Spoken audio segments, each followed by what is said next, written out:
আমাদের বহরমপুর শহরে বেশ কিছুদিন আগে ওপেন হয়ে গেছে মিও আমর, তাই আমিও সময় বের করে চলে গেলাম মিও আমরেতে কিছু স্ন্যাক্স আর পেস্ট্রি ট্রাই করতে।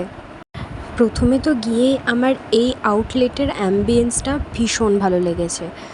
এদের ভীষণ রকমের কোঅপারেটিভ ব্যবহার এবং যথেষ্ট পরিমাণে জায়গা রয়েছে যাতে কাস্টমারের কোনো রকম কোনো প্রবলেমস না হয়।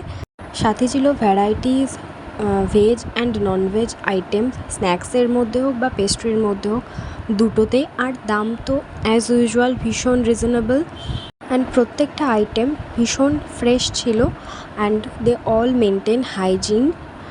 এবং স্ন্যাক্সগুলো ওরা যখন প্রোভাইড করছে কাস্টমারকে, সেটা অবশ্যই গরম করে ওরা প্রোভাইড করছে।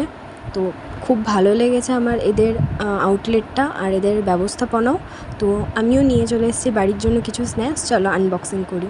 তো স্ন্যাক্সের মধ্যে আমি এখানে নিয়েছি পনির পাফ আর chicken patties, mini chicken burger আর একটা ফিশ রোল, আর নিয়েছি একটা রেড ভেলভেট কেক। আরও প্রচুর রকমের আইটেমস ছিল, তো সবগুলো তো আর নিয়ে আসা সম্ভব নয়।